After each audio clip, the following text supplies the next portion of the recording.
si waamna haadaranuuf kai waaqayyo nama baay'ee jira mana keetti gabbee wayyo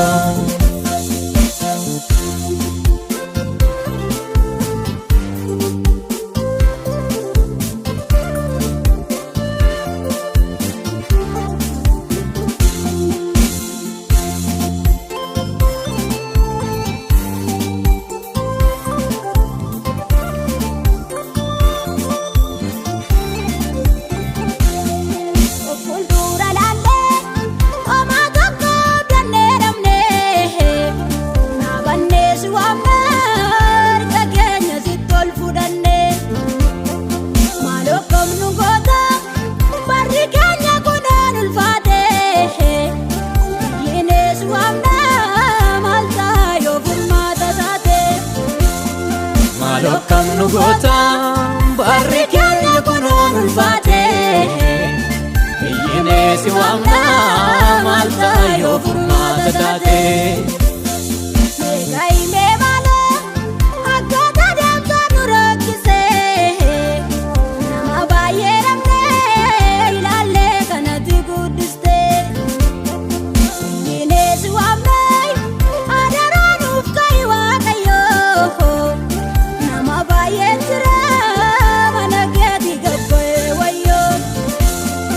iyyine si waamna haadaranuuf kai waaqayyo nama baay'ee jira mana keetti gabbee wayyo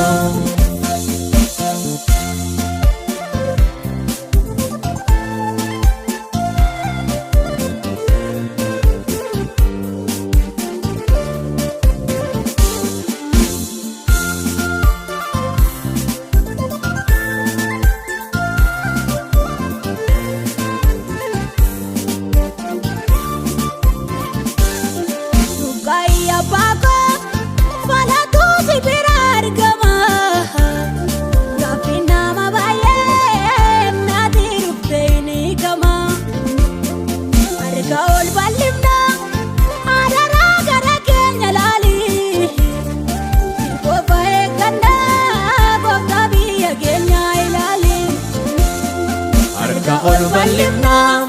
haadara gara keenya laale si qofa eegganna gooftaa biyya keenya yaale Gaime maala akkata deemtaa nu rakkise nama baay'ee dhabnee ilaallee kanatti guddiste iyyine si waamna haadaranuuf kai waaqayyo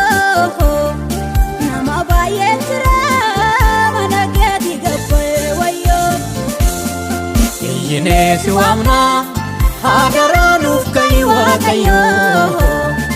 nama baay'ee jira mana keetti gabbee wayyo